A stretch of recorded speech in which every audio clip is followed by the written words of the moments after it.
I'm continuing my series of MASH retro reviews with Season 2, Episode 3, Radar's Report. So this is basically another one of those, a character is writing to somebody and we're seeing what they're writing about, which is the story that unfolds.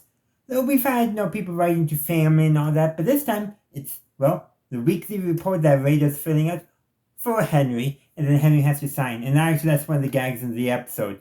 At the very end, Henry is finally able to sign the report because, the report is done, and says, let me actually read this one because you never let me read anything you give me to sign. And that is a very common thing we see in MASH, or at least in seasons 1, 2, and 3, where Henry just signs whatever is put in front of him. So we get that some done. There's some nice scenes with Radar, no typing, where the one scene he moves his notes on top of the typewriter, so he then uses the adding machine, I guess it is. Just like, come on, like, okay.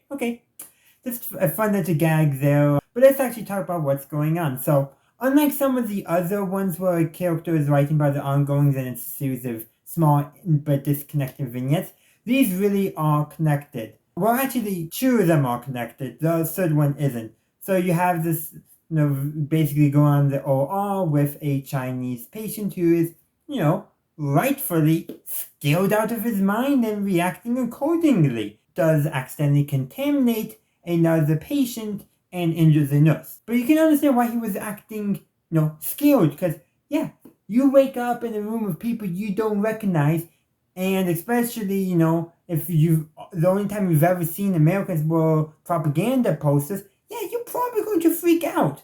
Probably lots of Americans whom would have woken up in the operating room in Asia, especially after propaganda, they probably react that same way too. Quite understandable. And then, of course, Hawkeye is flirting with the nurse, and man, he's really smitten for this nurse because apparently he's even talked about the potential of marriage. Weirdly, he does take a pause when he sees that she has a ring on. That's never stopped Hawkeye before. But maybe it's because he was so smitten, he was truly caring about what she wanted, even though he talked about it before checking if that's what she actually wanted. There's a lot of different ways you can look at that, but one way is they're slowly starting to try to make him seem less of a womanizer, but still haven't quite gotten there yet. That's one way of looking at that scene. Another way is, the writers just thought that was going to be a fun bit. And it was a fun bit, so it can go either way, but I kind of like the idea that they're slowly trying to flesh out Hawkeye's character and not being so much of a womanizer, though still bit. Chopper's patient that was contaminated because of the Chinese soldier who contaminated by destroying the last bottle of blood for that blood type. The patient doesn't make it, so Chopper considers revenge. Hawkeye tucks him out of it. But the part of the episode I really want to talk about is the Klinger part of the episode, in which Sidney Freeman makes his first appearance. He's brought in to evaluate Klinger to see if he can qualify for a Section 8. Now, I do want to just one thing. MASH's continuity is always all over the place, and that includes Sidney's name. Apparently, in this episode, they credited his character as Milton Friedman, but they go over with Sidney later on. MASH continuity for you. But what's going on is he evaluates Klinger and tells him that if he signs a document where he admits to being a transvestite and a homosexual, he will get his Section 8. But Klinger refuses. Why would Klinger, someone who is so set on getting out of the army, refuse it being given to him on a silver platter? Well, it's not a silver platter. Well, it might be silver plated, but it's lead. The reason is we gotta look at the history of the times. So MASH is set in the 1950s, and it was filmed and created in the 1970s. Remember how I said he wasn't just given a document to say that he was crazy, but that he admits to being a transvestite and a homosexual. Nowadays, depending on where you are in the United States, and truly depending, it's not generally a big deal. A guy wearing women's clothes, not a too big deal. Women wearing guys' clothes, even less of a big deal. Really, for men, it's more of only performances. While with women, they can just throw on a pair of shorts and a t-shirt and no problem. But back in the 50s, and even the 70s, wearing the clothes of the opposite gender, especially for guys, was a huge social faux pas. It could literally destroy lives. Same thing back then being labeled as homosexual, as gay. could totally destroy your life.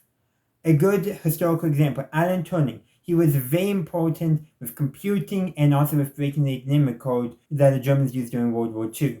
And when it came out that he was gay, his life was utterly destroyed. And Klingel, they portrayed him straight. And both straight in the comedy sense, where the only thing comedic about him is his dresses and wearing women's clothing, but other than that, he plays it straight. He's just a guy wearing dresses. That's how Jamie Farr played Klingel. They played him straight. And that also, because he's not putting on a gay, girly accent or anything like that, that's also portraying the character as straight. So, I think it's safe to say that Klingel is straight, especially considering that he does get married twice in the series by the end. The reason why I want to bring that up is, if Klingel is straight, as the text suggests, strongly suggests, mind you, and he's only wearing dresses as a bit to get out of the army, admitting to being homosexual would totally destroy his life. It wouldn't be him coming out of the closet, it would be destroying his life. And even if he was gay back then, you didn't admit it because it could destroy your life because of the way society was at the time. It's so unaccepting of people living those lives and being that. That's how things were in the 1950s and still in the 1970s. That is just some very important context for why Klingel doesn't sign and leaves. Now, if it was just admit that you're crazy, yeah, Klingel would have signed.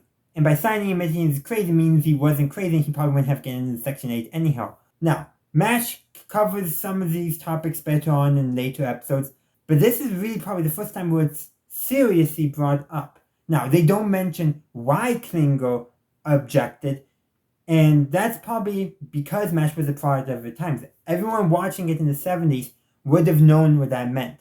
But if you're watching it today, and you're from a fairly liberal area, you may not realize what the implications of Klingel saying that he was that stuff back in the 50s actually meant. But that is actually some interesting social commentary that they didn't quite fully address, but just hinting at the most serious topics that MASH would later talk about. But those are just my thoughts. Yes, I'm leaving on that note. I would love to hear your thoughts in the comment section down below. Thank you for watching my video. I do hope you enjoyed it. If you did, please be sure to give this video a like and share. Also, consider subscribing to my channel to stay up to date on all my latest content. In the meantime, thank you for watching, and as always, have a good day, a good night, wherever you are. May the force be with you, always.